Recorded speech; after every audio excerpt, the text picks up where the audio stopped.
নমস্কার বন্ধুরা, আবারও একটা নতুন ভিডিওতে তোমাদের সবাইকে স্বাগত জানিয়ে চলে আসলাম তোমাদের সঙ্গে। তো আজকে কি দুপুরবেলা রান্না হচ্ছে তোমাদের বলে দিই। তো দেখো, রান্না চাপিয়ে দিয়েছি। তো এখানে এই লাল ডাঁটার তরকারি হচ্ছে, আলু পটল দিয়ে তরকারিটা বসিয়েছি, পাঁচফোড়ন দিয়ে আর কাঁচা লঙ্কা চিড়ে তরকারিটা বসিয়েছি। এই তরকারিটা হচ্ছে, আর এদিকে রান্না হবে সোয়াবিন। তো সোয়াবিনটা আমি গরম জলে ভিজিয়ে নিয়ে তুলে নিয়েছি। আর দেখো, একদম নরম হয়ে গিয়েছে, একদম নরম হয়ে গেছে। আর সোয়াবিনের জন্য নিয়েছি এখানে পেঁয়াজ, কিছুটা আলু কেটে নিয়েছি, মশলা নিয়েছি আদা জিরে কাঁচা লঙ্কা রসুন বাটা, নিয়েছি দুটো ডিম দেবো সোয়াবিনের মধ্যে।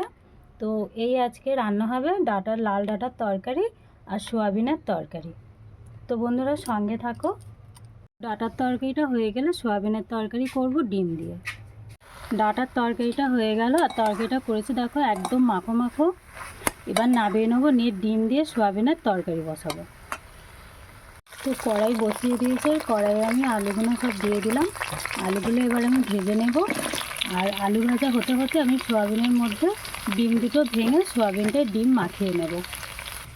তো ডিম দুটো ভেঙে নিলাম, এবার ভালো করে মাখিয়ে নেব।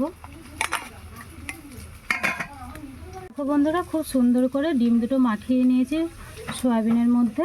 আলু ভাজা হয়ে এসেছে, আলু ভেজে নামিয়ে নিলাম। এবার সোয়াবিনগুলো ভেজে নেব।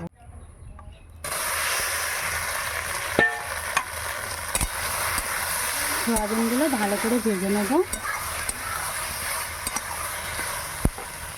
দিয়ে দিচ্ছি অল্প একটু হলুদ, অল্প একটু নুন। এবার ভালো করে ভেজে নেব। সোয়াবিনগুলো ভেজে নেওয়া হয়ে গেল, ডিম দিয়ে সোয়াবিন ভেজে নিলাম। এবার কড়াইয়ে দিয়ে দেবো তেল। কড়াইয়ে তেল দিয়ে দিলাম, দিয়ে দিচ্ছি একটা তেজপাতা, পেঁয়াজ কুচি,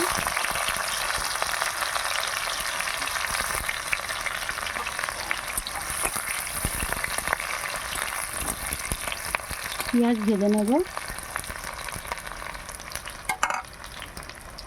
মধ্যে নুন হলুদ দিয়ে দিলাম। এবার মশলা দিয়ে দিলাম। পেঁয়াজ ভাজা হয়ে গিয়েছে, মশলা দিয়ে দিলাম। মশলা এবার ভালো করে কষে নেব।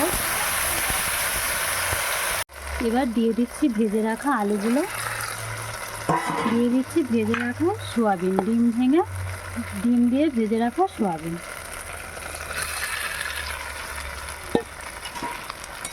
এবার ভালো করে কষে নেব। দিয়ে দিচ্ছি লঙ্কার গুঁড়ো, কাশ্মীরি লঙ্কার গুঁড়ো দিয়ে দিলাম।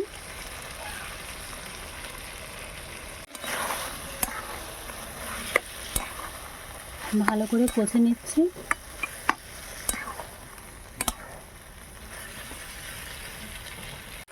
খুব সুন্দর করে আলু আর সোয়াবিন কষে নেওয়া হয়ে গেল। এবার জল দিয়ে দেব। তো এবার জল দিয়ে দিলাম, পরিমাণ মতন জল দিয়ে দিলাম। এবার ঢাকা দিয়ে দেব। তো দেখো, সোয়াবিনগুলো ফুটছে কত সুন্দর, আর তরকারিটা হবে খুবই সুন্দর। ডিম ভেঙে সোয়াবিনের এই তরকারি খাসির মাংসের মতন পুরো স্বাদ হয়। এবার দিয়ে দেবো বেটে রাখা গরম মশলা।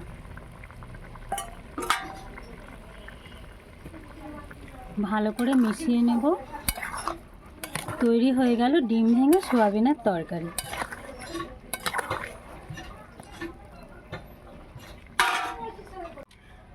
তরকারি নামিয়ে নিলাম। তৈরি হয়ে গেল ডিম ভেঙে সোয়াবিনের তরকারি। তো বন্ধুরা, রান্না হয়ে গেল। রান্নাগুলো তোমাদের বলে দিই। তো করলাম ভাত, লাল ডাঁটার তরকারি, আলু দিয়ে পটল দিয়ে নিরামিষ তরকারি, আর ডিম ভেঙে সোয়াবিনের তরকারি। তো বন্ধুরা, আজকে এই পর্যন্ত। পরের দিন আবারও তোমাদের সঙ্গে আসবো। সুস্থ থাকো, ভালো থাকো।